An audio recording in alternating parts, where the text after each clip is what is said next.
평화를 사랑하는 세계인으로 문선명 총재님, 레버넌 선 명문 문선명 총재님의 자서전, 민족과 종교를 초월해 진정한 세계 평화를 위해 살아온 문선명 총재의 진솔하고 감동적인 일대기. 나에게 삶은 어느 누구와도 의논할 수 없는 고독한 노정이었습니다. 이제 그동안 밝히지 못했던 내 마음속 폭풍 같은 이야기를 꺼내 봅니다. 표지에 이렇게 되어 있습니다. 서문부터 읽겠습니다. 서문. 겨울 가뭄 끝에 밤새 봄비가 내렸습니다. 어찌나 반가운지 아침 내내 마당을 이리저리 걸어 다녔습니다. 비에 젖은 땅에서는 겨우내 맡을 수 없었던 구수한 흙내가 올라왔고, 수양버들이며 벚나무에는 푸르른 봄물이 오르고 있었습니다. 여기저기서 톡톡톡 하며 새 생명이 움트는 소리가 들리는 듯합니다. 뒤따라 나온 아내는 어느새 마른 잔디 위로 삐쭉 솟아난 어린 쑥을 떴습니다. 하룻밤새 내린 비로 온 세상이 향기로운 봄의 정원이 되었습니다. 세상이야 시끄럽든 말든 3월이 되니 어김없이 봄이 오고 있습니다.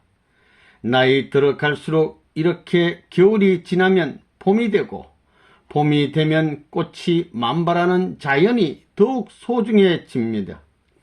내가 무엇이라고 하나님은 철마다 꽃을 피우고 눈을 내리게 하여 살아있는 기쁨을 주시는지, 가슴속 저 깊숙한 데부터 사랑이 넘쳐올라 목을 때가 먹먹해집니다. 정말 귀한 것들은 모두 값없이 받았다는 생각에 눈시울이 뜨거워집니다. 평생을 평화로운 세상을 위해 동번서주하며 지구를 몇 바퀴나 돌았는데, 여기 봄이 오는 마당에서 진정한 평화를 맛봅니다. 평화 역시 하나님이 거저 주신 것인데, 우리는 그걸 어디에 잊어버리고 애먼 곳에서 찾느라 애를 쓰고 있는지 모를 일입니다. 평화 세계를 이루기 위하여 나는 평생 세상에 낮고 구석진 곳을 찾아다녔습니다. 굶주린 자식을 속수무책 지켜볼 뿐인 아프리카의 어머니들과 낚시를 할 줄 몰라 강물 속에 물고기가 지천인데도 먹이지 못하는 남미의 아버지들도 만났습니다.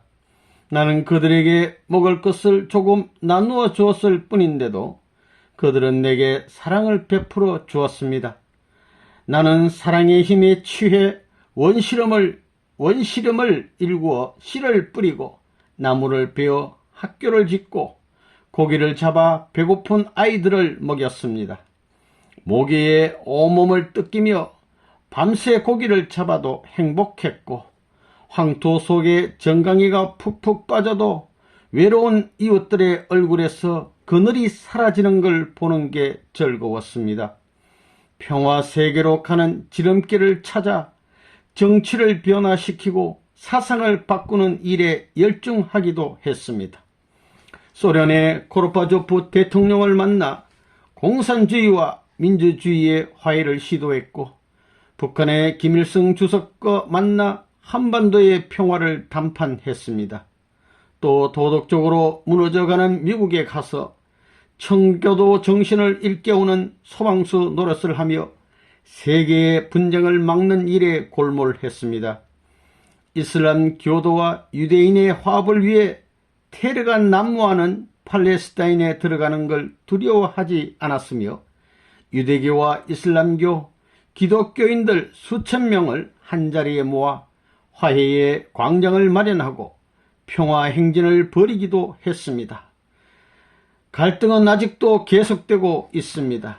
그러나 지금 나는 우리나라에서 평화 세계가 활짝 열리는 희망을 봅니다. 숱한 고난과 분단의 슬픔으로 단련된 한반도에서 세계의 문화와 경제를 이끌어갈 거센 기운이 용트림하며 솟구치는 것을 온몸으로 느낍니다. 새봄이 오는 것을 막을 수 없듯이 한반도에 천운이 찾아드는 것도 우리 인간의 힘으로는 어쩌지 못합니다. 몰려드는 천운을 따라 우리 민족이 함께 솟구치기 위해 몸과 마음의 준비를 단단히 해야 할 때입니다. 나는 이름 석자만 말해도 세상이 와글와글 시끄러워지는 세상의 문제인물입니다. 돈도 명예도 탐하지 않고 오직 평화만을 이야기하며 살아왔을 뿐인데 세상은 내 이름자 앞에 수많은 별명을 덧붙이고 거부하고 돌을 던졌습니다. 내가 무엇을 말하는지 무엇을 하는 사람인지는 알아보려고도 하지 않고 그저 반대부터 했습니다. 일제 식민 통치 시대와 북한 공산 정권, 대한민국 이승만 정권 그리고 미국에서 생애 6차례나 주권과 국경을 넘나들며 무고한 옥고를 치르면서 살이 패이고 피가 흐르는 아픔을 겪었습니다만 지금 내 마음속에는 작은 상처 하나 남아있지 않습니다. 참사랑 앞에서 상처는 아무것도 아닙니다. 원수조차도 참사랑 앞에서는 흔적도 없이 녹아 없어집니다. 참된 사랑은 주고 또 주어도 여전히 주고 싶은 마음입니다. 참사랑은 사랑을 주었다는 것조차 잊어버리고 또다시 주는 사랑입니다. 내가 평생 그런 사랑에 취해 살았습니다.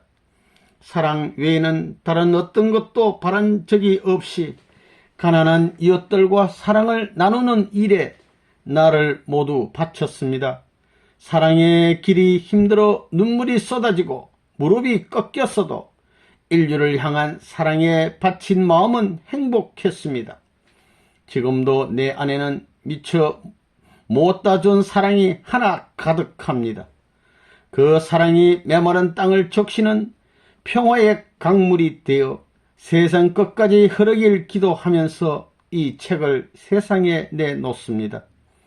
요즘 들어 부쩍 내가 누군지 묻는 이들이 많아져 조금이라도 그분들에게 도움이 되고자 지나온 삶을 돌아보며 솔직한 이야기를 이 책에 담았습니다.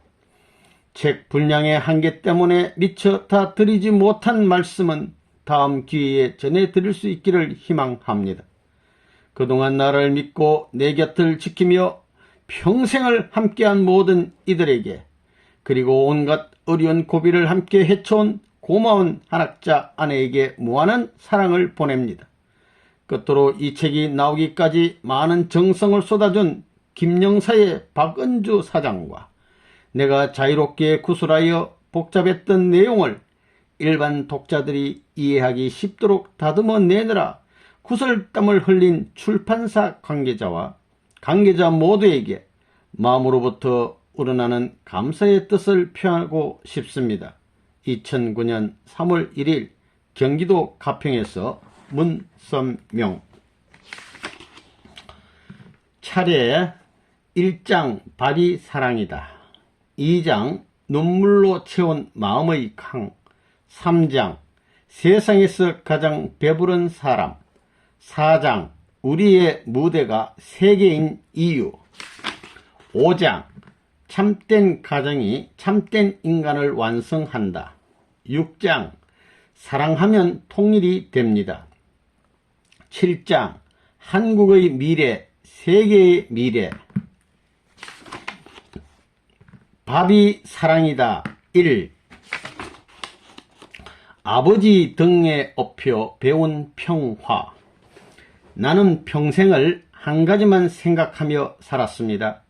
평화로운 세상, 전쟁과 다툼 없이 온 세계가 사랑을 나누며 사는 그런 세상을 만들고 싶었습니다.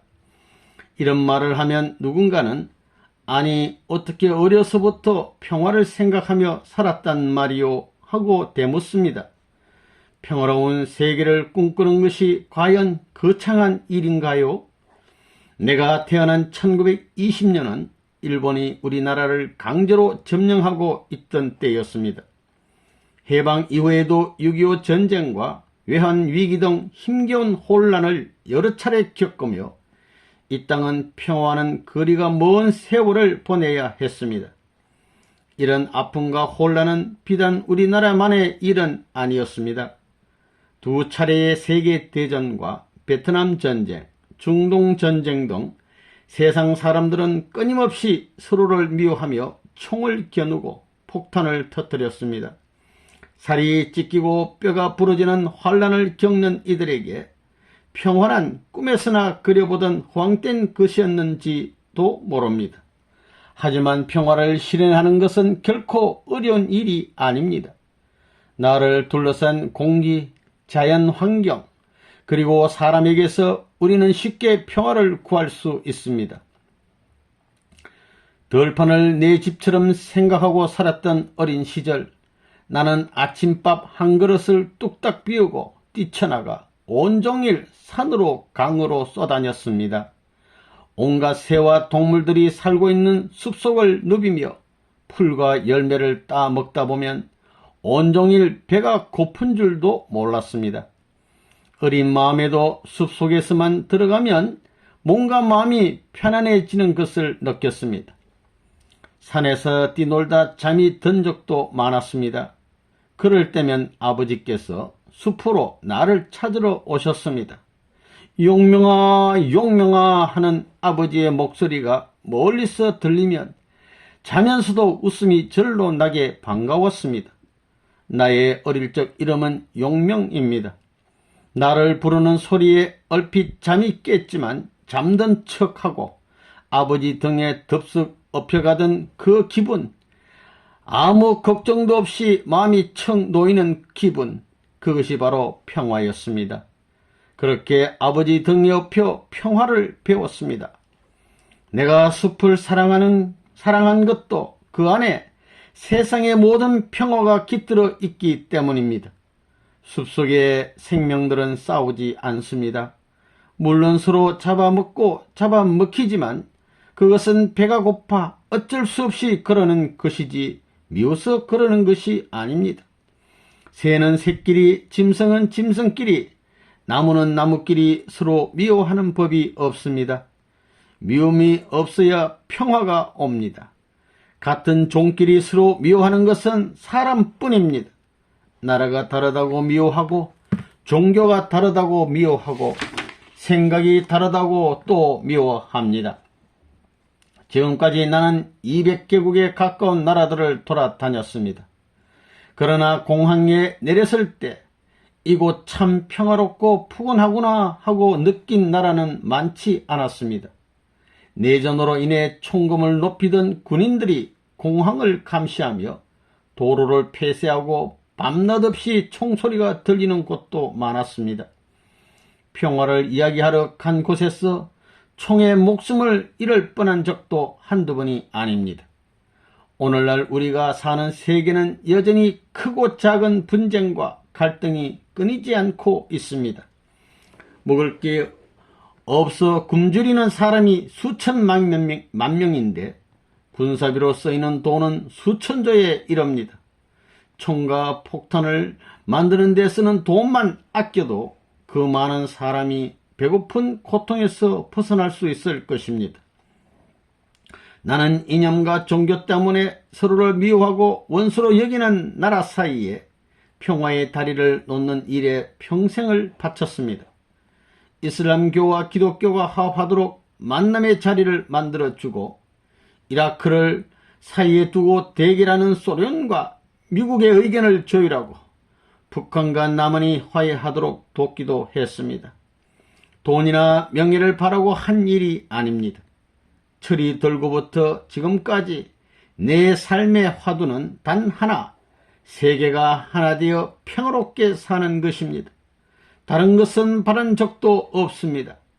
밤낮 없이 평화를 위해 사는 일이 쉽지는 않았지만 오로지 그 일을 할 때 행복했습니다. 냉전시대에 우리는 이념에 의해 세계가 둘로 나뉘는 아픔을 경험했습니다.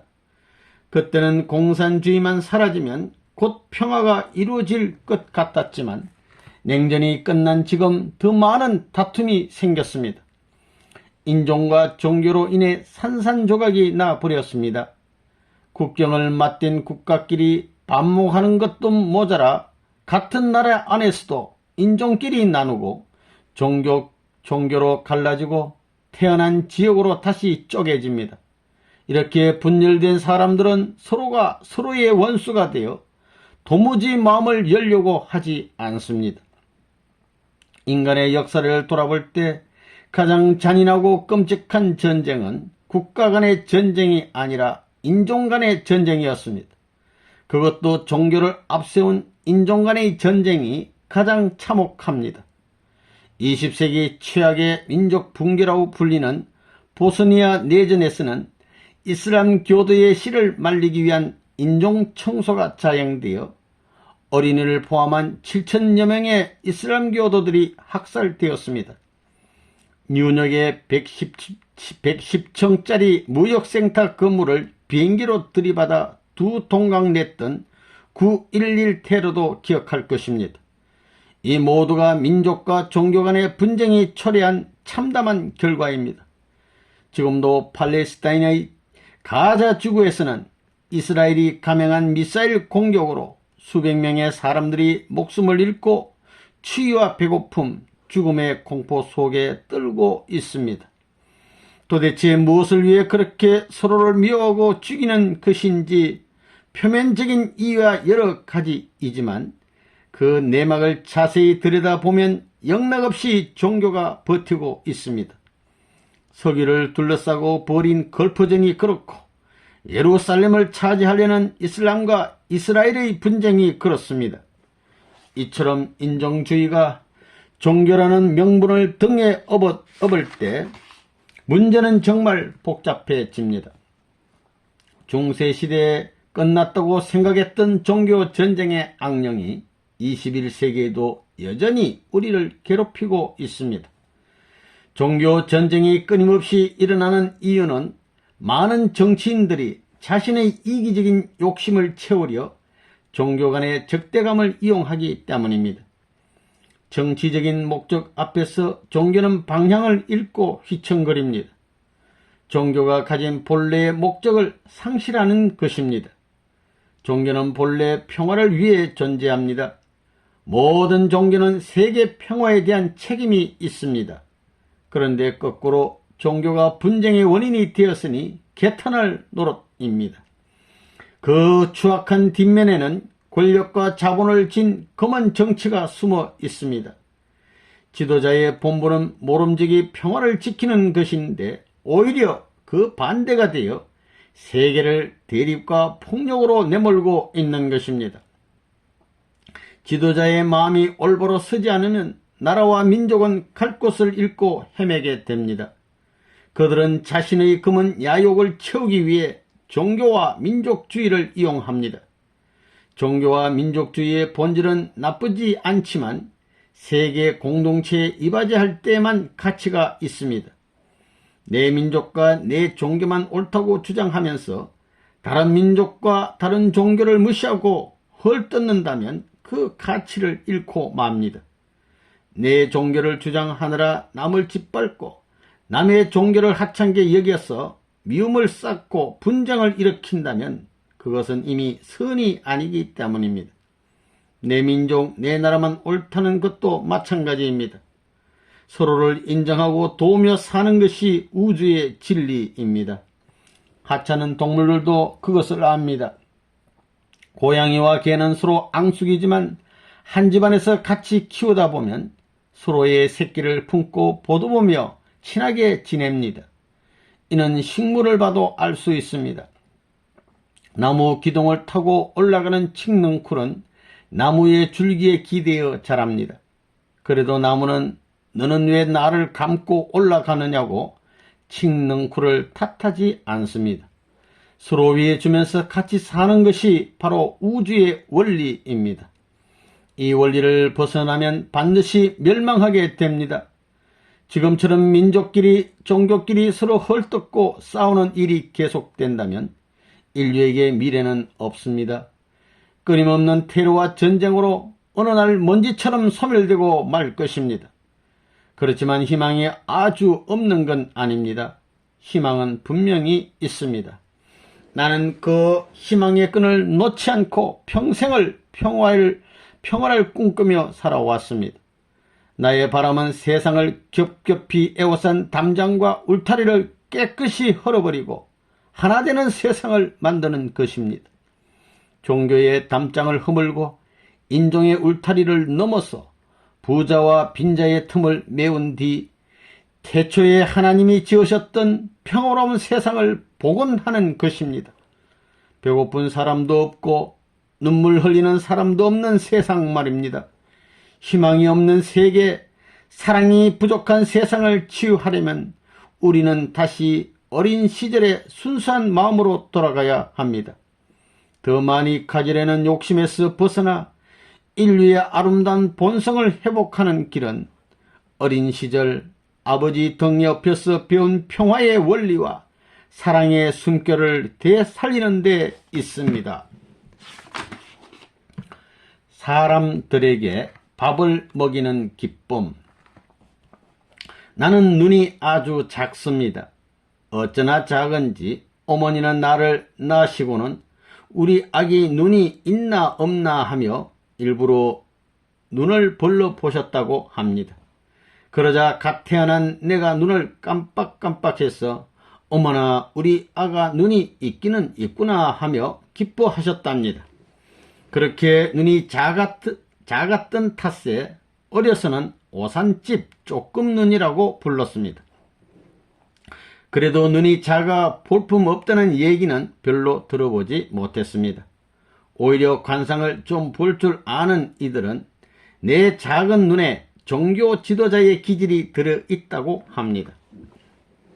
카메라의 조리개도 구멍을 좁힐수록 더 멀리 볼 수 있는 것처럼 종교 지도자는 남보다 멀리 내다보는 선견이 있어야 하는 점에서 그런가 봅니다. 내 코도 별나기는 마찬가지여서 한눈에 봐도 누구 말도 듣지 않을 것 같게 생긴 고집불통 코입니다. 관상이 영 헛된 소리만은 아닌 것이 내가 살아온 날들을 돌아보면 이렇게 살려고 그렇게 생겼나 싶습니다. 나는 평안도 정주군 덕원면 상사리 2221번지에서 아버지 남평문씨 문경유와 어머니 연안김씨 김경계의 둘째 아들로 태어났습니다. 김이 독립운동이 일어난 이듬해인 1920년 음력 1월 6일이 내가 태어난 날입니다. 상사리에는 정조 할아버지 때 이사를 했다고 합니다. 수천 석의 농사를 손수 지으시며 자수성가로 가문을 일으키신 정조 할아버지는 술과 담배는 입에도 대지 않으시고 그 돈으로 다른 사람에게 밥 한 끼라도 더 먹이는 것을 보람으로 아는 분이셨습니다.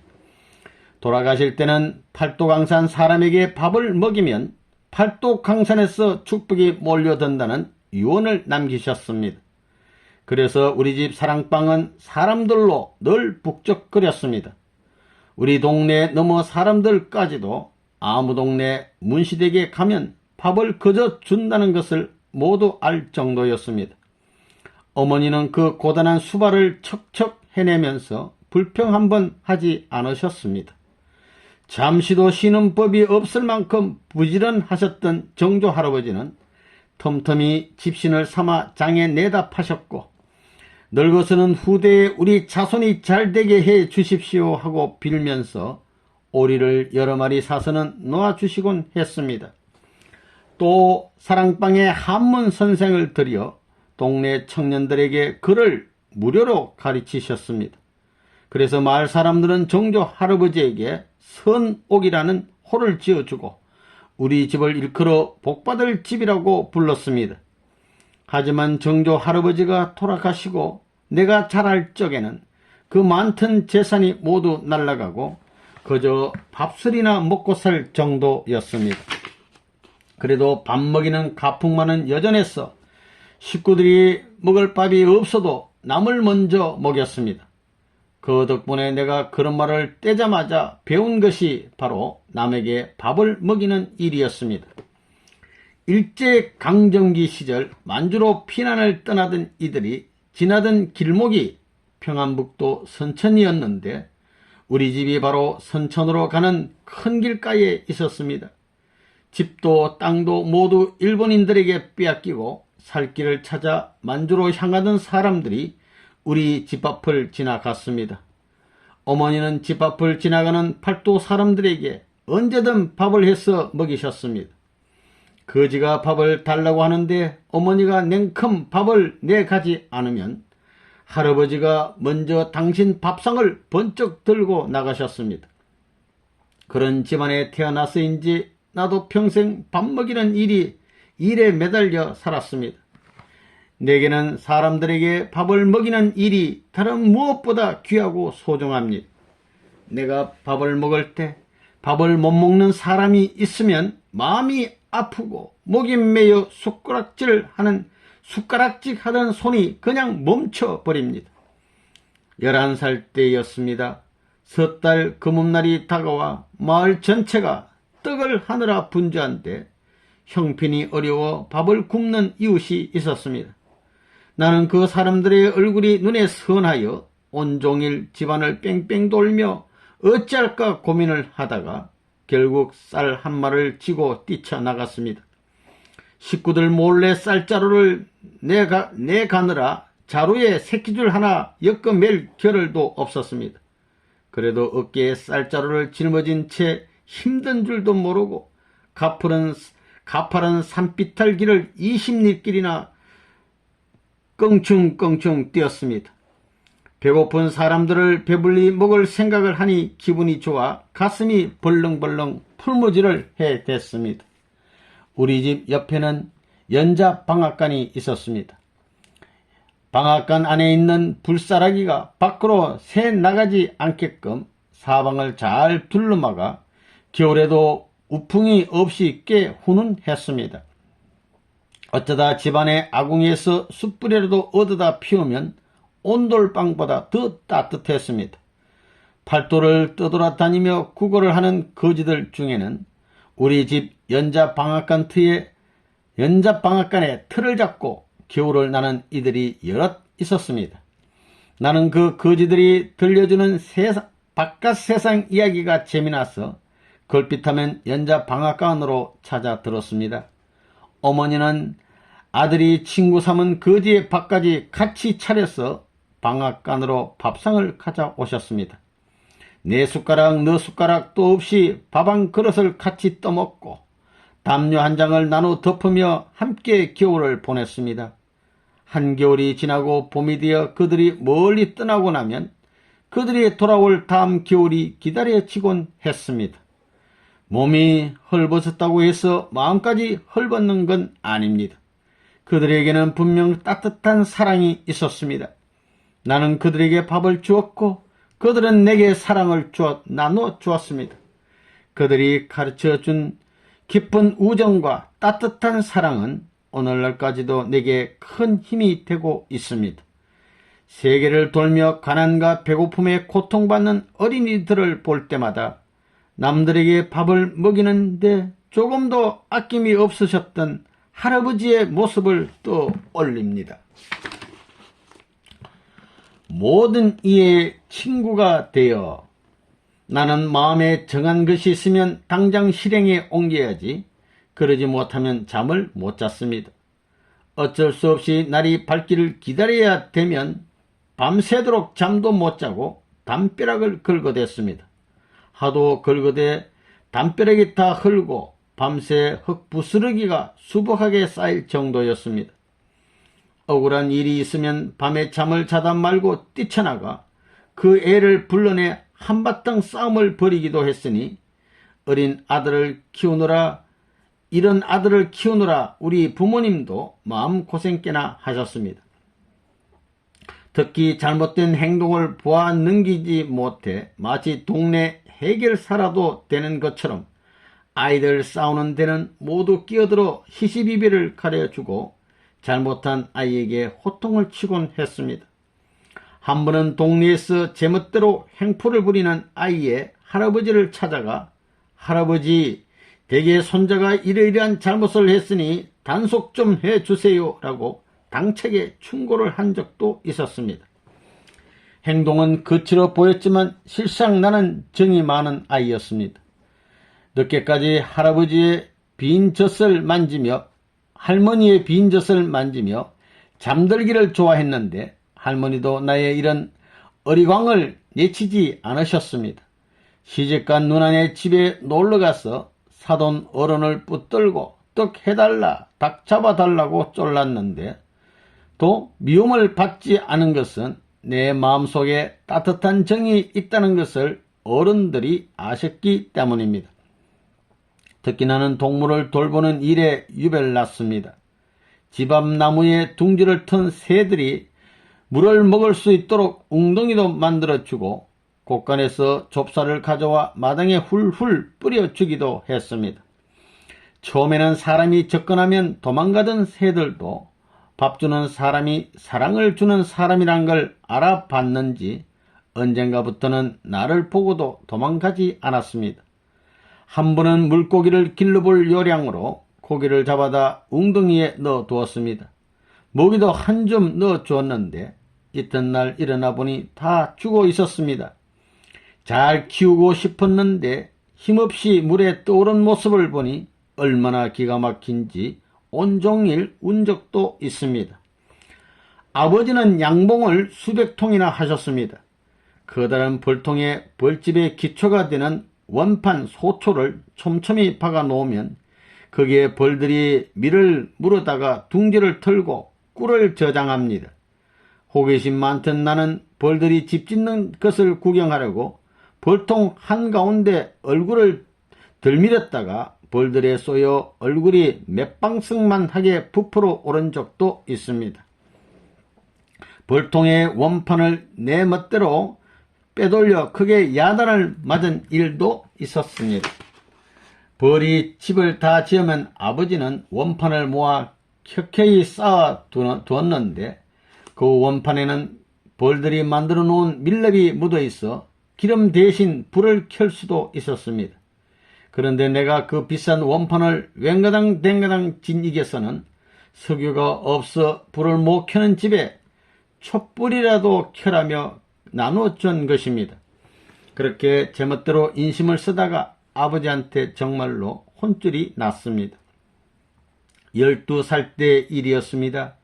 그때는 마땅히 놀이라 할 만한 게 없어 기껏해야 유치나 장기 아니면 투전이 전부였습니다. 나는 여럿이 어울려 노는 것을 좋아하여 낮에는 윷놀이나 연날리기 등을 하고 저녁에는 동네 투전판을 들락거렸습니다. 한 판에 120원을 따는 것이었는데 웬만하면 3판이면 땄습니다. 섣달 금음날이나 정월 보름날은 투전판의 전성기였습니다. 그런 날이면 순사가 와서 보고도 잡아가지 않았습니다. 나는 어른들의 투전판이 벌어지는 곳에 가서 한숨 자고 새벽녘에 딱 3판만 끼어들었습니다. 그렇게 딴 돈으로 조청을 독재 사다가 너도 먹고 물러가라 하면서 동네 아이들에게 나누어 주었습니다. 절대 그 돈을 나를 위해 쓰거나 나쁜 짓을 하는데 쓰지 않았습니다. 매부들이 집에 오면 지갑에 든 돈을 마음대로 꺼내 썼습니다. 그래도 좋다고 미리 허락을 받았기 때문입니다. 매부 돈을 꺼내 불쌍한 애들한테 말눈깔 사탕도 사주고 조청도 사주었습니다. 어느 동네든 잘 사는 사람이 있는가 하면 못 사는 사람도 있기 마련입니다. 못 사는 친구들이 도시락으로 조밥을 싸오는 것을 보면 차마 내 밥을 먹지 못하고 친구의 조밥과 바꿔 먹었습니다. 나는 잘 살고 드센 집 아이들보다는 어렵게 살고 밥을 못 먹는 아이와 더 친했고 무슨 짓을 해서라도 그 아이의 배고픔을 해결해 주고 싶었습니다. 그게 바로 내가 제일 좋아하는 놀이였기 때문입니다. 어린 나이였지만 모든 사람의 친구, 아니 친구 이상으로 깊은 마음을 나누는 사람이 되어야겠다고 생각했습니다. 삼촌 중에 욕심 많은 이가 한 분 있었습니다. 동네 한복판에 삼촌네 참외밭이 있었는데 여름이면 달콤한 냄새 때문에 밭을 지나던 동네 아이들이 안달을 했습니다. 그런데도 삼촌은 길가에 원두막을 지키고 앉아 참외를 한 개도 나눠주지 않았습니다. 하루는 내가 삼촌, 내가 언제 한번 참외를 원 없이 가져다 먹어도 되지요? 하고 물었습니다. 그러자 삼촌은 그럼 그렇고 말고 하고는 선선히 대답했습니다.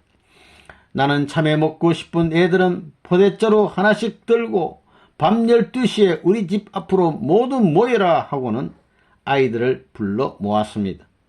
그리고는 삼촌네 참외밭으로 몰려가서 너희들 마음대로 아무 걱정 말고 한 고랑씩 다 따라고 했습니다. 아이들은 한호성을 지르며 참외밭으로 들어가서는 순식간에 참외 몇 고랑을 모조리 따버렸습니다. 그날 밤 배고픈 동네 아이들은 쌀이밭에 앉아 참외를 뼈가 터지도록 먹었습니다. 이튿날 삼촌네는 난리가 났습니다.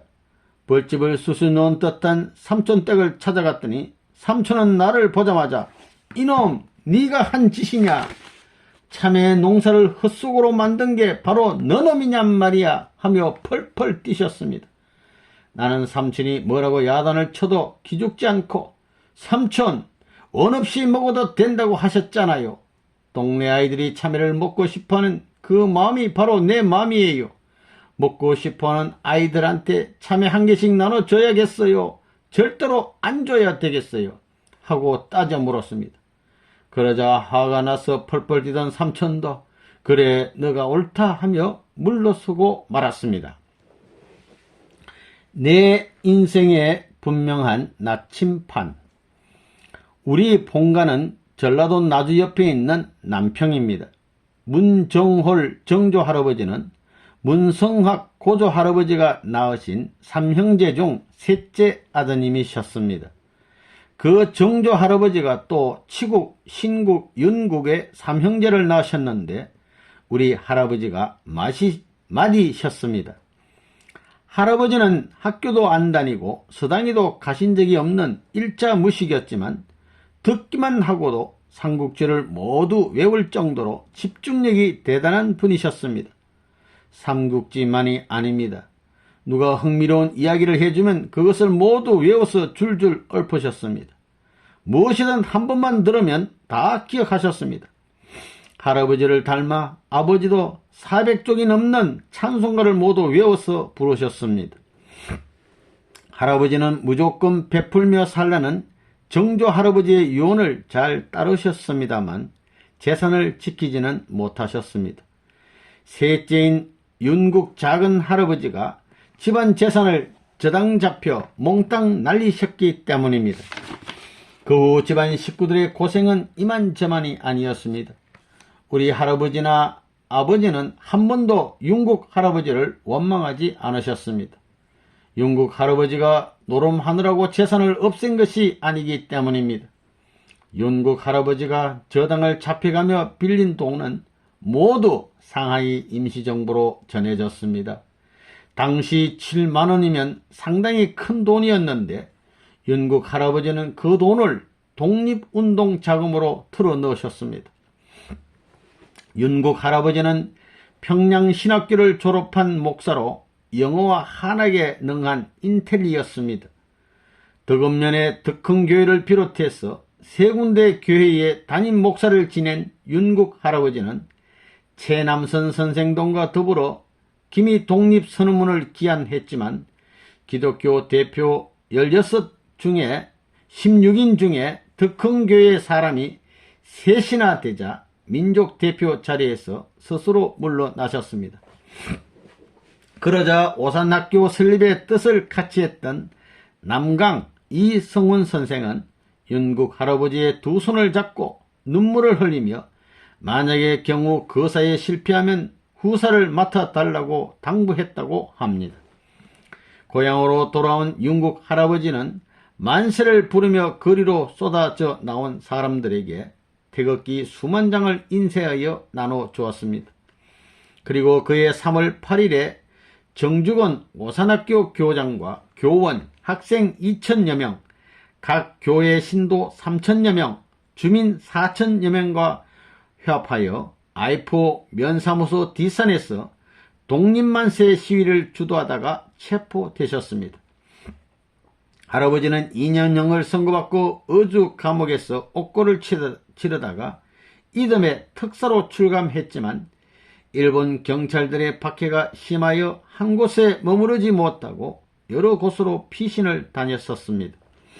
일본 경찰에게 고문당한 할아버지의 몸에는 죽창으로 찔려 움푹 팬 큰 흉터가 있었습니다.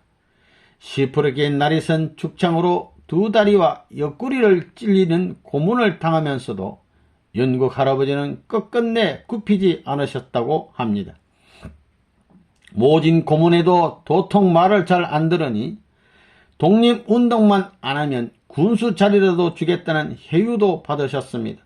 그러자 오히려 내가 너희 도둑놈들 밑에서 벼슬할 줄 알았느냐 하며 서슬 그렇게 호통을 치셨다고 합니다. 내가 7, 8살쯤의 일입니다. 윤국 할아버지가 잠시 우리 집에 머물러 계신 것을 알고 독립군들이 찾아온 적이 있었습니다. 독립자금이 부족해 도움을 요청하려고 눈이 쏟아지는 밤길을 걸어온 것이었습니다. 아버지는 잠든 우리 형제들이 깰새라 우리 얼굴을 이불로 덮으셨습니다. 이미 잠이 달아나 버린 나는 이불 속에서 두 눈을 말똥말똥 뜨고 누워 어른들이 나누는 이야기 소리에 귀를 기울였습니다. 어머니는 그 밤중에 닭을 잡고 국수를 삶아 독립군들을 대접했습니다. 아버지가 덮어씌운 이불 밑에서 숨을 죽인 채 듣던 윤국 할아버지의 말씀은 지금도 귓전에 생생히 남아 있습니다. 할아버지는 죽어도 나라를 위해 죽으면 복되다 라고 말씀하셨습니다. 또 지금 눈앞에 보이는 것은 암흑이지만 반드시 광명한 아침이 온다 라는 이야기도 하셨습니다.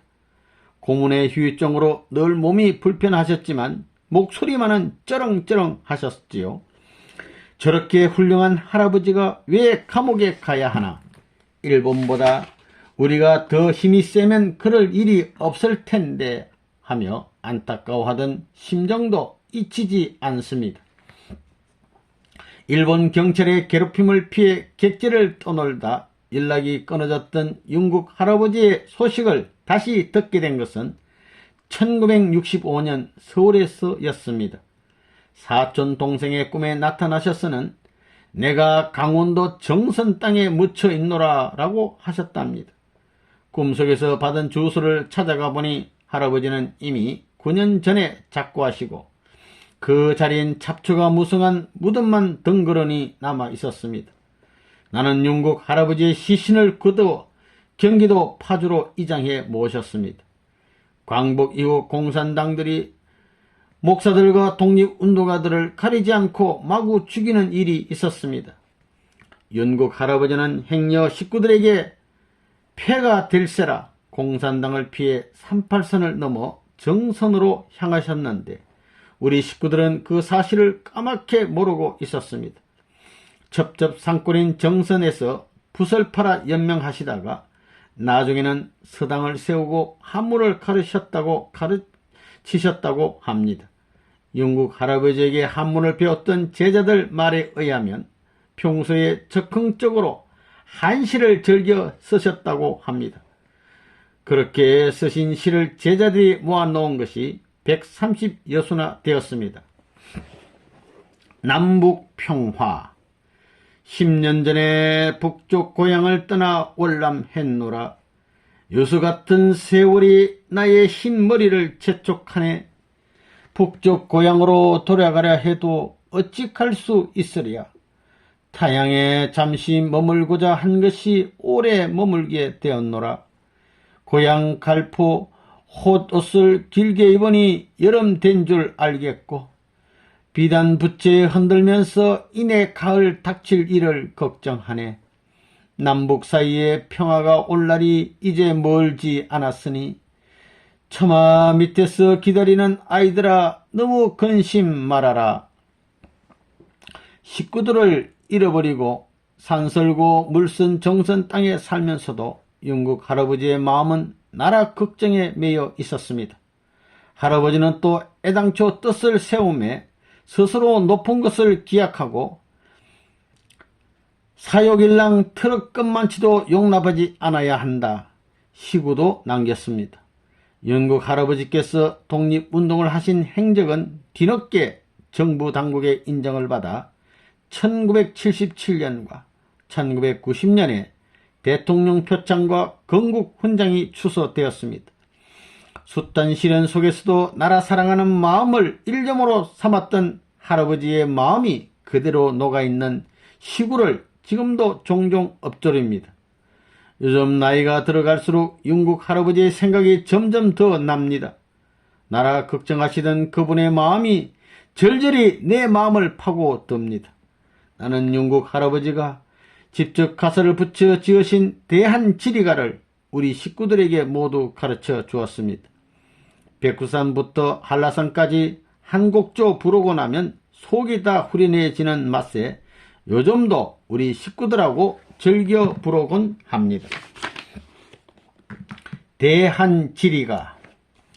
동방구에 돌출한 대한반도는 동양삼국 요지의 자리를 잡고 북으로는 광활한 만주평야요, 동으로는 깊고 푸른 동해로다. 남으로는 다도의 대한바다요, 서로는 깊고 누런 황해로다. 삼면바다 수중의 쌓인 해산물, 어류족의 수만종 우리 보배일세.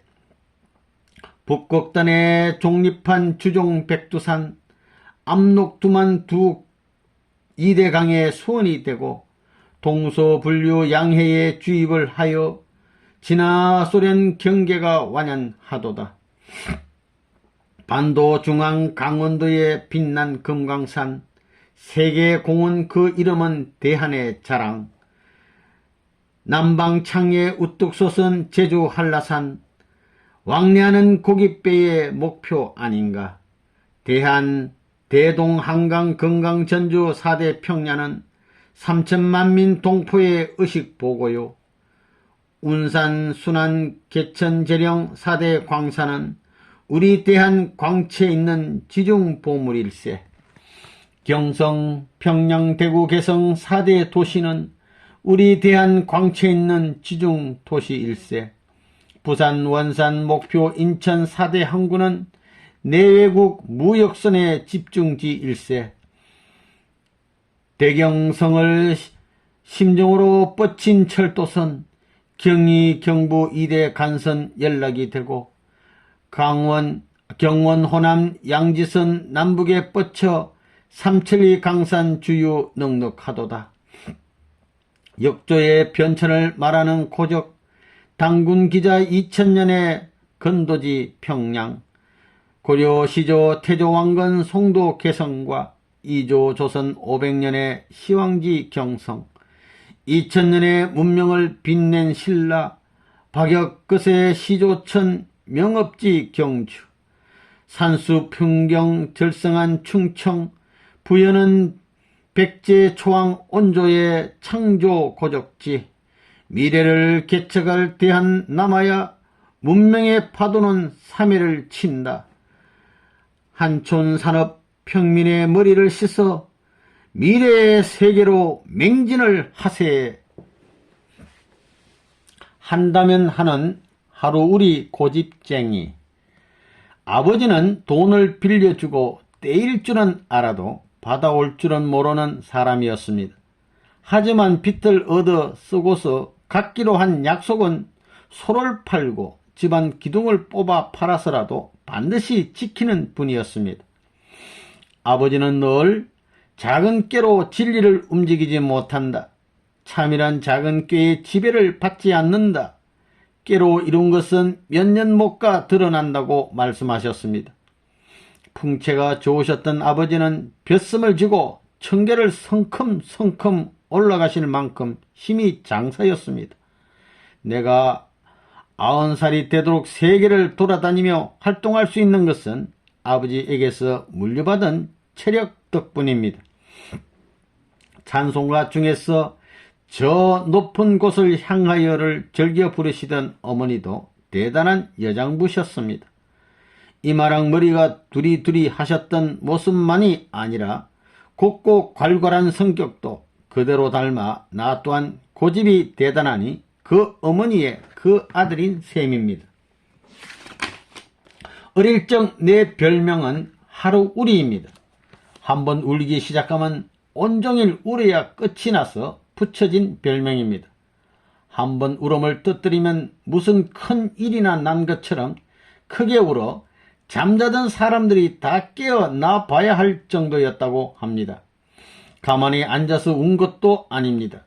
방 안을 훌쩍훌쩍 뛰면서 난리를 쳐대 온몸에 상처가 나고 살이 터져 방 안을 피투성이로 만들 정도로 울어댔습니다. 어려서부터 그렇게 성질이 지독한 데가 있었습니다. 한번 마음을 정하면 절대 양보를 안 했습니다. 뼈가 부러져도 양보를 하지 않았습니다. 물론 철이 들기 전의 일입니다. 내가 뻔히 잘못했는데도 어머니가 뭐라 하시면 아니야 절대 아니야 하고 맞섰습니다.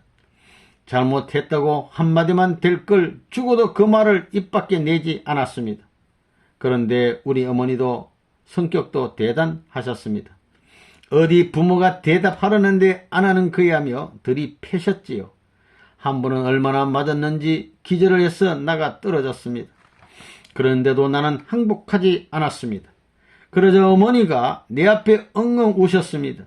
그 모습을 보고도 나는 잘못했다고 하지 않았습니다. 고집이 센 만큼 승부욕도 강해 어떤 일이든 지고는 못 살았습니다.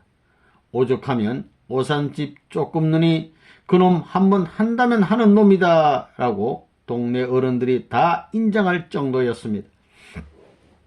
몇 살 때이던가 내 코피를 터뜨리고 도망간 아이의 집 앞에 한 달을 죽치고 기다린 끝에 그 부모에게 항복을 받아내고 떡까지 한시로 얻어오는 것을 보고 어른들도 혀를 내돌렸습니다. 그렇다고 생때로만 이기려 든 건 아닙니다. 또래 아이들보다 훨씬 덩치도 크고 힘도 장사여서 동네에서 팔씨름으로 나를 당할 자가 없었습니다. 나보다 3살 더 많은 녀석한테 씨름에 진 적이 있었는데 도통 분해서 견딜 수가 없었습니다. 그래서 매일 밤 산에 올라가 아카시아 나무 껍질을 벗기며 힘을 길러서는 6달 만에 그 녀석을 이겨버렸습니다. 우리 집안에는 아이를 많이 낳는 내력이 있습니다. 내가 태어났을 때 위로 형님 1분, 누나들이 6이 있었습니다. 어릴 적엔 형제가 많아 참 좋았습니다. 형제들의 사촌들, 육촌들 모두 불러 모으면 못할 일이 없었습니다. 그래도 세월이 지나고 보니 온 세상에 나 혼자 남은 기분입니다. 1991년 말 북한에 잠시 다녀온 적이 있습니다.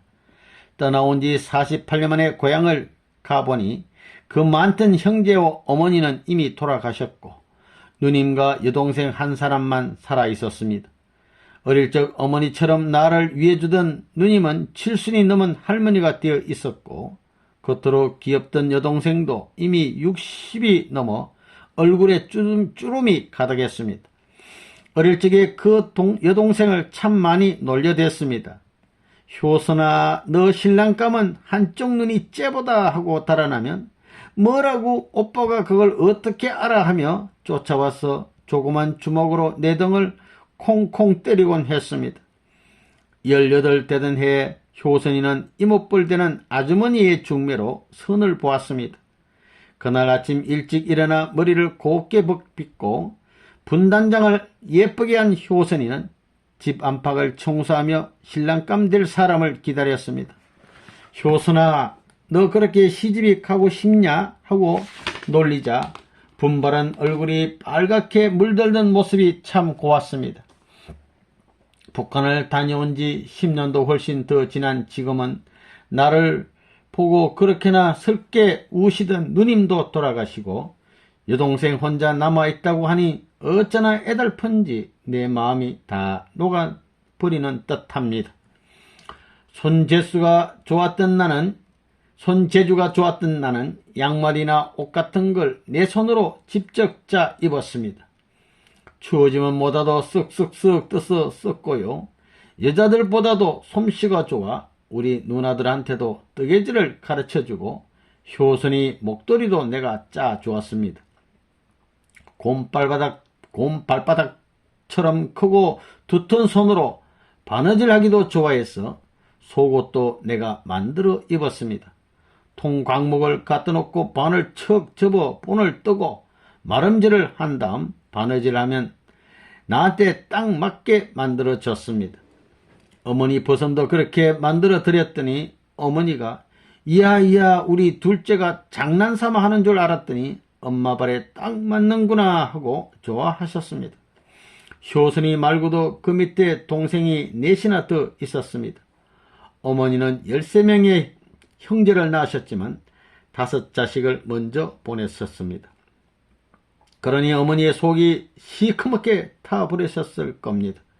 능력지 않는 살림에 자식이 그렇게 많으니 어머니의 고생도 말이 아니었습니다. 그때는 자식을 시집장가 보내려면 무명을 짜야 했습니다. 목화에서 빼낸 솜을 물레에 넣어 실을 뽑는 것이지요. 그걸 평안도 말로 토갱이라고 합니다. 20올을 한 세로 잡고 12무명사, 13무명사, 자식들이 하나둘 결혼을 할 때마다 강목같이 보드랍고 예쁜 무명이 어머니의 투박스런 손을 통해 만들어졌습니다. 어쩌나 손이 빠른지 남들이 하루에 서너 장 짜는 토갱이를 어머니는 10장, 20장씩도 짜내셨습니다. 누나를 시집 보내느라 정 바쁠 때는 하루에 한 필도 너끈히 짜곤 하셨습니다.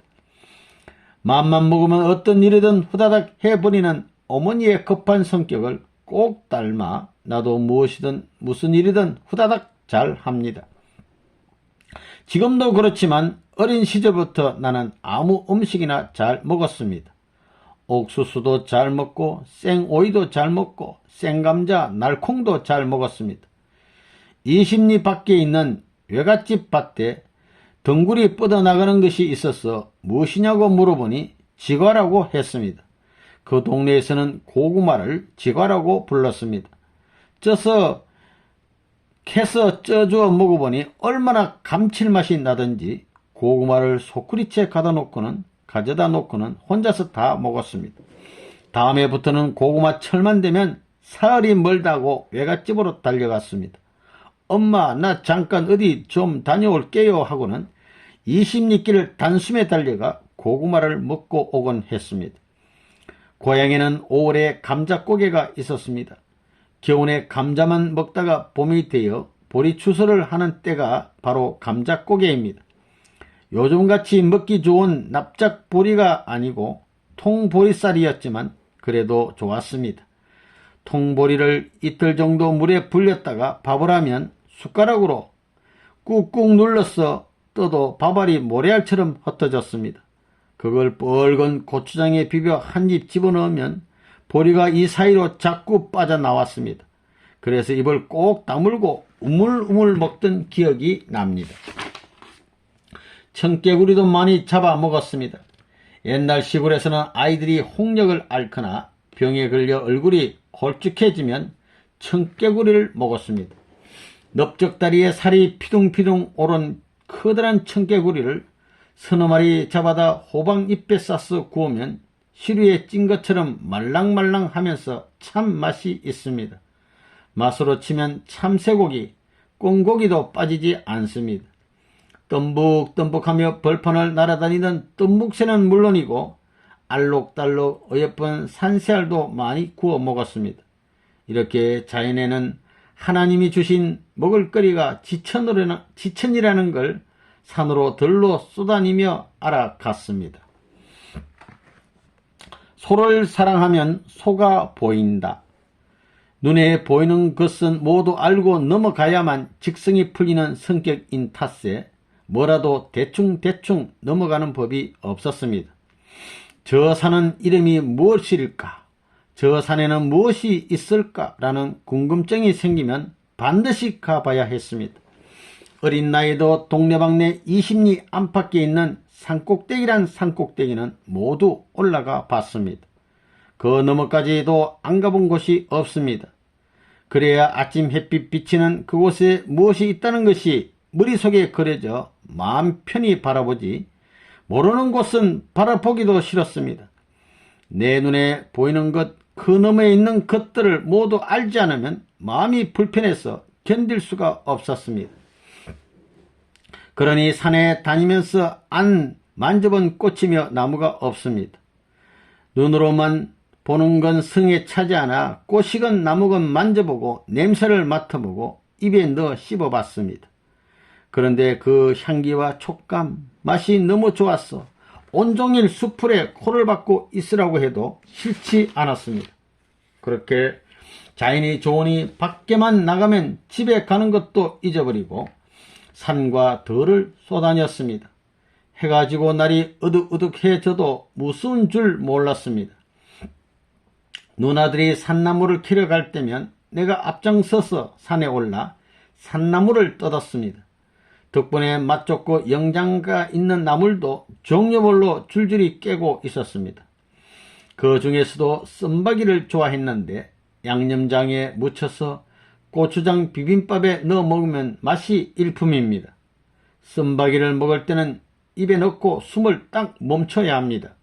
그렇게 한 박자 뜸을 들이는 사이에 쌈박이의 쓴맛이 날아가고 달콤한 맛이 우러나는데 그 박자를 잘 맞춰야만 아주 맛있게 쌈박이를 먹을 수 있습니다.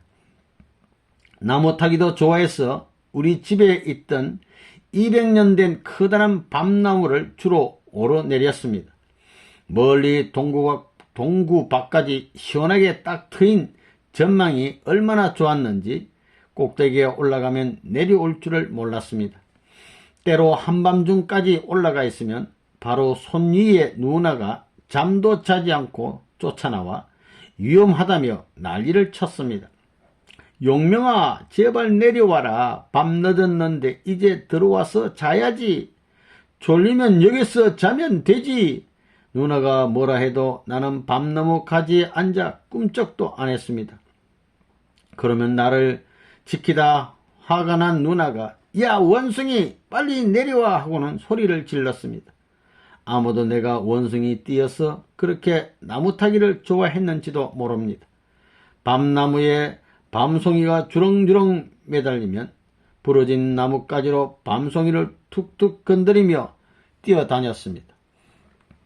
그러면 밤송이가 후두둑 땅 위에 떨어져 내리는데 이 놀이도 정말 신이 났습니다. 시골에서 자라지 않는 요즘 아이들은 이런 재미를 모르니 참 안 되었습니다. 자유롭게 하늘을 날아다니는 새들도 나의 관심 대상이었습니다. 어쩌다 예쁘장한 새가 날아오면 쑥놈은 어떻게 생겼고 암놈은 어떻게 생겼는지 궁금하여 요리조리 살펴보고 연구했습니다. 그 시절에는 나무나 풀, 새의 종류를 알려주는 책이 없었기 때문에 직접 자세히 살펴보는 도리밖에 없었습니다. 철새가 가는 곳을 따라 산을 이리저리 뒤지고 다니느라 밥을 굽는 것도 예사였습니다.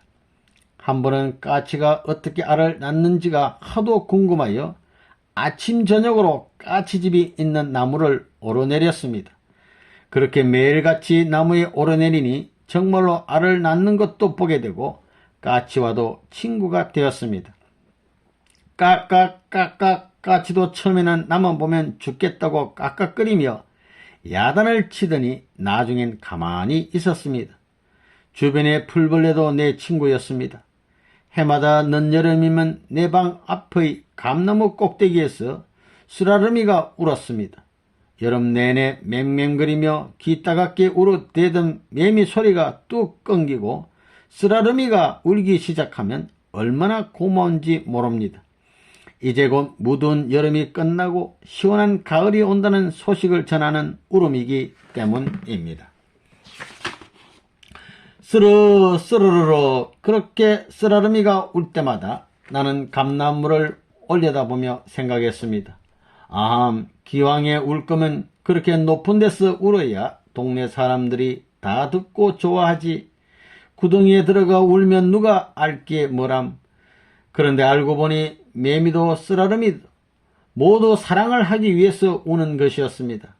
맴맴맴 쓰룩쓰룩 이 모든 소리가 모두 짝을 부르는 신호라는 것을 알고 나니 벌레 소리가 들릴 때마다 웃음이 절로 났습니다. 오냐 사랑이 그립단 말이지. 열심히 울어서 좋은 짝을 찾아보아라. 이렇게 세상 만물과 친구가 되어 서로의 마음을 나누는 법을 조금씩 깨우쳐 갔습니다. 고향집에서 십리만 나가면 황해였습니다. 조그만 높은 곳에 올라도 바다가 훤히 보일 정도로 가까웠습니다. 바다로 가는 길목에 물 웅덩이들이 연달아 있고 그 가운데로 겨울물이 흘렀습니다. 나는 꾸중물 냄새가 나는 물덩이를 뒤져 뱀장어와 참깨를 잘도 잡았습니다. 별의별 때를 다 쑤셔서 고기를 잡다 보니 어디에 어떤 고기가 사는지 훤히 알았습니다. 뱀장어는 본디 엎드려 있는 걸 싫어해서 구멍으로 숨어듭니다. 머리를 구멍에 쳐박고 몸뚱이를 미처 다 넣지 못해 꼬리가 살짝 빠져나와 있기 일쑤입니다. 꼬리처럼 보이는 걸 쑥 잡아 빼면 영락 없습니다. 개구멍 같은 곳에 꼬리를 뺀 채 뱀장어가 길게 숨는 것입니다.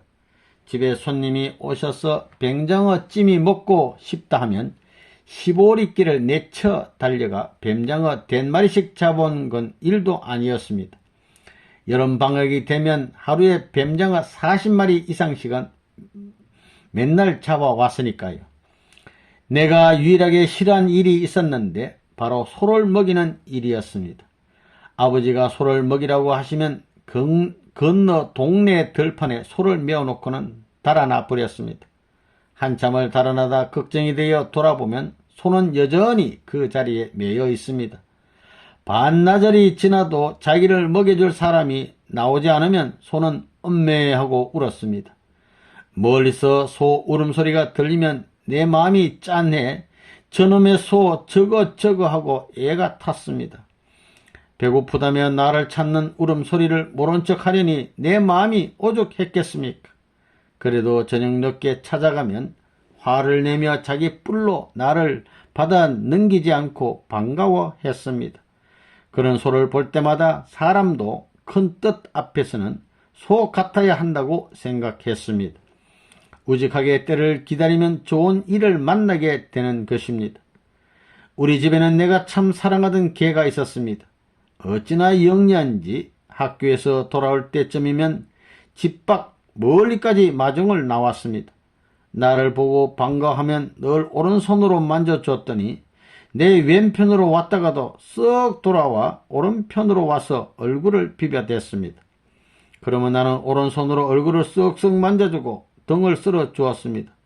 안 그러면 낑낑거리며 따라와 내 주변을 삥삥 돌았습니다. 요 녀석아 사랑이 무엇인지 너도 아는구나. 그리 사랑이 좋으냐?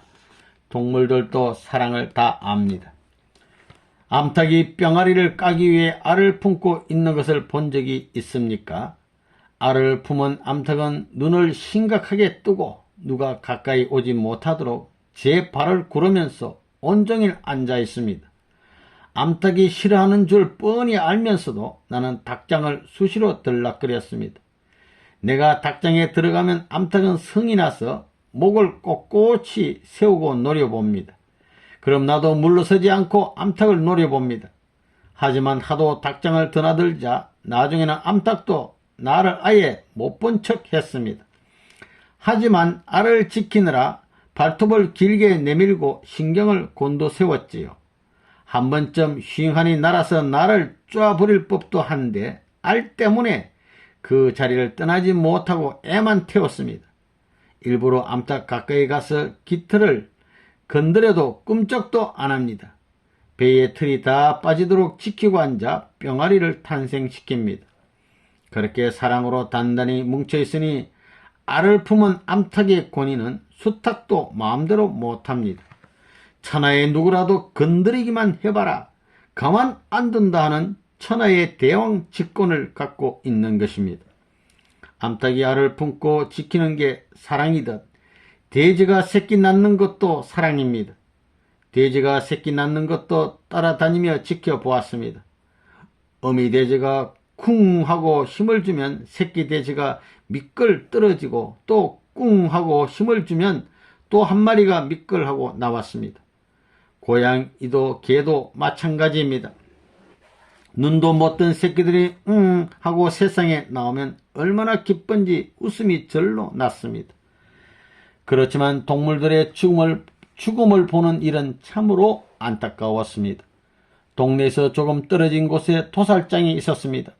소가 도살장으로 들었으면 어느 틈에 백정이 나와서 소를 발뚝만한 쇠망치로 꽉 내리칩니다. 그 큰 소가 벌르덩 쓰러지면 다음 순간 가죽을 벗겨내고 다리를 떼어냅니다. 생명이 참 모진 것이 다리를 떼어낸 뒤에도 잘린 그 자리가 계속해서 벌렁대는 것입니다. 그걸 보는데 어찌나 눈물이 나는지 엉엉 울었습니다. 나는 어려서부터 좀 남다른 데가 있었습니다. 신통력이 있는 것처럼 남들이 알지 못하는 걸 곧장 알았습니다. 어려서부터 내가 비가 온다고 하면 영락없이 비가 왔습니다. 집안에 앉아서는 오늘 저 윗동네 아무개 할아버지가 편치 않겠는 걸 하면 틀림없었습니다. 그러니 8살 때부터 동네방네 선 봐주는 챔피언이 되었습니다. 신랑 각시 사진 2장만 갖다주면 다 알았습니다. 이 결혼은 나빠라고 내가 말했는데도 결혼을 하면 전부 깨져 나갔습니다. 그렇게 연분을 맺어주는 일을 아흔이 되도록 했으니 이젠 그 사람이 앉는 것, 웃는 것만 봐도 쓱 봐도 다 알게 되었지요.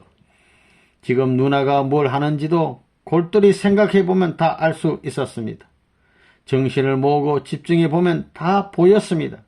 그래서 누나들이 나를 좋아하면서도 무서워했습니다. 내가 자기들 비밀을 다 알고 있으니까요. 대단한 신통력 같지만 사실 이건 별로 놀랄 일도 아닙니다. 우리가 하찮게 여기는 개미도 장마가 질 걸 알고 미리 피하지 않습니까? 사람도 자기 갈 길을 미리 알아야 합니다. 그걸 아는 게 그리 어려운 것도 없습니다. 까치 둥지를 자세히 보면 바람이 어디서 불어올지 알 수 있습니다. 바람이 어디서 불어오겠다 싶으면 까치는 그 반대편에 입구를 청 만들어 놓습니다. 나뭇가지를 물어다 얼기설기 엮은 다음 빗물이 들어가지 않도록 진흙을 물어다 둥지 아래 위로 바릅니다. 그리고는 나뭇가지의 끄트머리를 모조리 한 방향으로 몰아놓습니다. 마치 처마처럼 빗물이 한 군데로만 흐르게 하는 것입니다. 까치도 그렇게 자기를 살리는 지혜가 있는데 사람한테 왜 그런 재주가 없겠습니까? 아버지랑 소시장에 가서 아버지 저 소는 나쁘니 사지 마세요. 좋은 소는 목덜미가 잘 생기고 앞발이 튼튼하고 뒤와 허리가 튼실해야 하는데 저 소는 영 아니에요 라고 하면 반드시 그 소는 안 팔렸습니다. 아버지가 너가 그걸 어떻게 알아 하시기에 나는 어머니 뱃속에서부터 배워 나왔어요 라고 대답했습니다. 물론 그냥 한 소리였습니다. 소를 사랑하면 소가 보이는 법입니다. 이 세상에서 제일 힘이 센 건 사랑이고 제일 무서운 건 정신통일입니다. 마음을 침착하게 가라앉히면 마음 깊은 곳에 마음이 가라앉는 자리가 있습니다. 그 자리까지 내 마음이 들어가야 합니다. 마음이 거기에 들어가서 자고 깰 때에는 정신이 아주 예민해집니다. 바로 그때 잡다한 생각들을 물리치고 정신을 집중하면 모든 것이 통합니다. 의심이 나면 지금이라도 당장 해보십시오. 이 세상의 모든 생명은 그들을 가장 사랑하는 데에 속하려 합니다. 그러니 진정으로 사랑하지 않으면 소유하거나 그러니 진정으로 사랑하지 않으면서 소유하거나 지배하는 것은 가짜이므로 언젠가는 토해내고 맙니다. 풀벌레와 나누는 우주 이야기. 숲속에 있으면 마음이 맑아집니다. 나뭇잎이 바스락거리는 소리, 바람이 갈대를 흔드는 소리, 웅덩이에서 개구리 우는 소리 같은 자연의 소리만 들리고 아무런 잡생각이 나지 않습니다. 그곳에서 마음을 텅 비우고 자연을 온몸으로 받아들이면 자연 따로 나 따로가 아닙니다. 자연이 내 안에 들어와 나와 완전히 하나가 되는 것입니다. 자연과 나 사이에 경계가 없어지는 순간 오묘한 기쁨이 느껴집니다. 자연이 내가 되고 내가 자연이 되는 겁니다. 나는 그런 경험들을 평생 간직하며 살아왔습니다. 지금도 눈을 감으면 자연과 하나가 되는 상태가 됩니다. 누군가는 무아의 상태라고도 하지만 나를 완전히 비운 곳에 자연이 들어와 앉으니 사실은 무아를 넘어선 상태입니다. 그 상태에서 자연이 건네는 소리를 듣습니다. 소나무가 하는 소리, 풀벌레가 하는 소리, 그렇게 우리는 친구가 됩니다. 나는 그 마음에 어떤 심성을 가진, 그 마을에 어떤 심성을 가진 사람들이 사는지 만나보지 않아도 알 수 있습니다. 마을 들판에 나가서 하룻밤을 지내며 논밭에서 자라는 곡식들이 하는 이야기에 귀를 기울이면 저절로 알게 됩니다. 곡식들이 탄식하는지 즐거워하는지를 보면 그 마을 사람들의 됨됨이를 알 수 있습니다. 한국과 미국, 심지어 북한에서 여러 차례 감옥을 드나들면서 다른 사람들처럼 외롭거나 힘들지 않았던 이유도 모두 그 안에서 바람의 소리를 들을 수 있고 함께 사는 벌레들과 이야기를 나눌 수 있었기 때문입니다. 벌레들과 대체 무슨 이야기를 한다는 건가 라고 생각할 수도 있지만 조그만 모래 알 한 알에도 세상의 이치가 들어있고 공기 중에 떠도는 먼지 하나에도 무궁무진한 우주의 조화가 들어있습니다.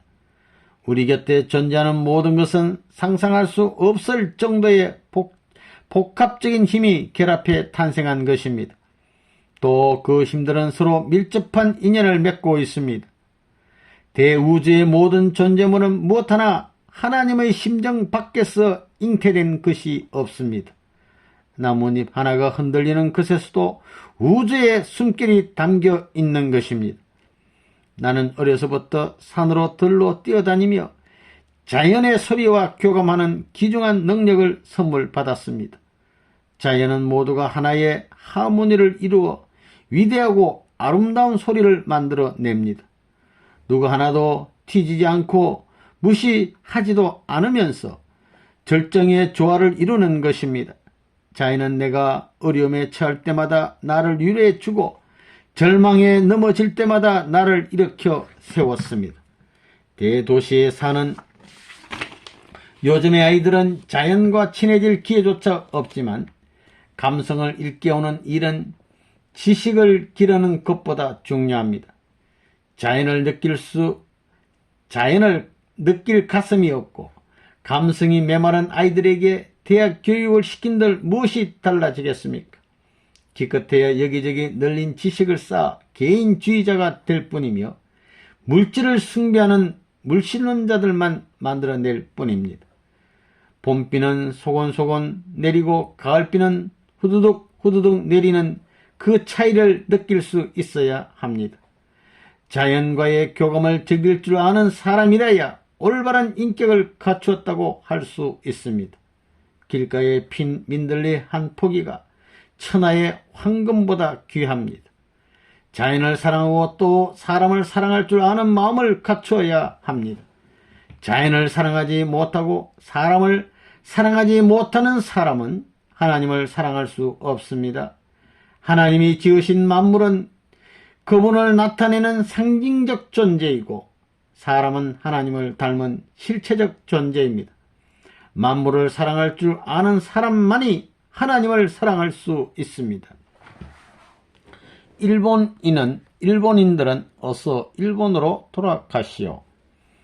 그렇다고 내가 산과 들을 돌아다니며 마냥 놀기만 한 것은 아닙니다. 형님을 도와 농사일도 열심히 했습니다. 농촌엔 계절마다 해야 할 일들이 많습니다. 논가리도 하고 밭가리도 하고 모도 내고 김도 매야 합니다. 김매기 중에 가장 힘든 일은 조반매기입니다. 씨를 뿌린 후에 3번은 고랑을 매줘야 하는데 어쩌나 힘이 드는지 한 번 맬 때마다 허리가 휠 지경입니다. 고구마는 진흙에 심어 키우면 맛이 없고 진흙의 3분의 1 정도 썩은 모래밭에 심어야 달디단 고구마를 수확할 수 있습니다. 옥수수를 키우는 데는 인분 퇴비가 가장 좋기 때문에 손으로 똥을 주물러 가루를 만드는 일도 했습니다.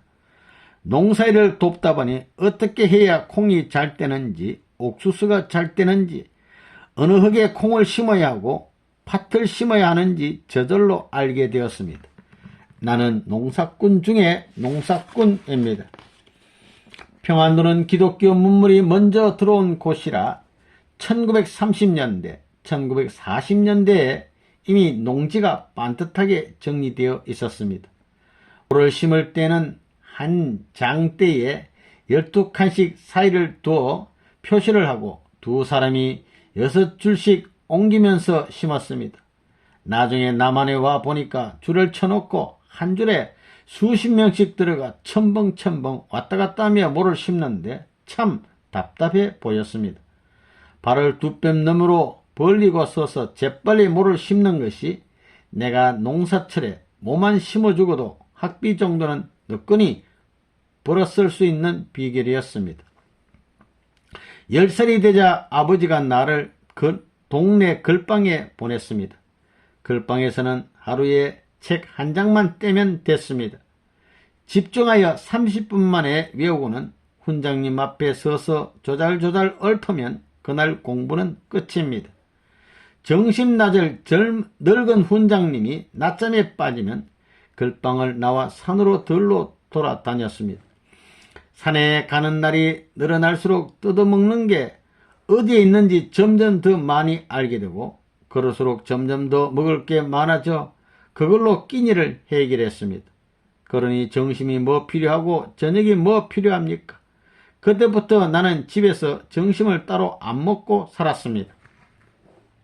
글방에 다니면서 논어 맹자를 읽으며 한자를 배웠는데 내가 글씨를 곧잘 썼습니다. 덕분에 12살 때부터 글방에서 훈장님을 대신해 아이들이 보고 배울 책을 썼습니다. 그런데 난 사실 글방보다는 학교에 다니고 싶었습니다. 남들은 비행기를 만들고 있는데 공자월, 맹자월 해서는 안 되겠다 싶었기 때문입니다. 그때가 4월인데 아버지는 벌써 1년치 수업료를 다 내신 뒤였습니다. 그걸 알면서도 글방을 그만두려고 맘먹고 아버지를 설득했습니다. 할아버지를 설득하고 삼촌까지도 설득했습니다. 당시 소학교로 옮겨가려면 편입시험을 봐야 했는데 그러려면 학원에 들어가 공부를 해야 했습니다.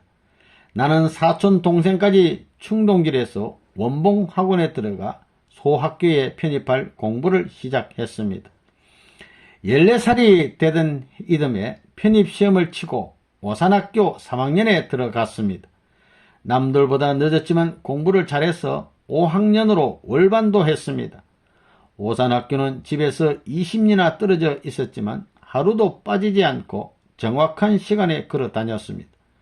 고개를 넘어갈 때마다 다른 아이들이 기다리고 있어 내가 차차차차 걸음법으로 빠르게 걸어가면 동무들이 내 뒤를 따라오기도 바빴습니다. 평안도 호랑이가 나오는 무서운 산길을 그렇게 걸어 다녔습니다. 오산학교는 독립운동가인 이성훈 선생이 세운 민족학교라 일본말을 가르치지도 않을 뿐더러 일본말을 아예 못쓰게 했습니다. 그런데 내 생각은 좀 달랐습니다. 적을 알아야만 적을 이길 수 있다고 생각했습니다. 나는 다시 편입시험을 쳐서 정주 공립보통학교 4학년으로 들어갔습니다. 공립학교는 전부 일본말로 수업을 했기 때문에 등교 전날 밤 카타카나, 히라카나만 겨우 외운 채로 등교했습니다. 일본말을 전혀 몰라 1학년부터 4학년까지 교과서를 보름 만에 몽땅 외워버렸습니다. 그리고 나니 비로소 기가 튀었습니다. 덕분에 보통학교를 졸업할 때는 일본말을 유창하게 했습니다. 졸업식 날 장원에서 정주읍의 유지들이 모두 모인 앞에 나가 연설을 했습니다. 감사하다는 축사를 한 것이 아니었습니다. 이 선생은 어떻고 저 선생은 어떻고 학교 제도에 이런 문제가 있으며 그리고 이 시대의 책임자는 이런 각오로 임해야 한다는 등 비판적인 연설을 일본말로 줄줄 해댔습니다. 일본인들은 하루빨리 보따리를 싸서 일본으로 돌아가라. 이 땅은 우리나라 사람들이 대대손손 살아가야 할 조상의 유업이다. 그런 말을 경찰서장, 군수, 면장 다 모인 앞에서 해댔습니다. 영국 할아버지의 혼을 이어받아 감히 아무도 할 수 없는 말을 해댄 것입니다. 그러니 사람들이 얼마나 놀랐겠습니까? 단상을 내려올 때 보니 다들 얼굴이 허옇게 질려 있었습니다. 그런데 문제는 그 다음이었습니다. 일본 경찰은 그날부터 나를 요시찰 인물로 지목해서 별걸 다 감시하고 귀찮게 굴더니 나중에는 일본으로 유학을 가려 할 때 경찰서장이 도장을 찍어주지 않아 상당히 애를 먹었습니다. 일본에 보낼 수 없는 요주의 청년이라며 거절했던 것입니다. 결국 경찰서장과 크게 싸우고 단판을 지은 다음에야 간신히 일본으로 건너갈 수 있었습니다.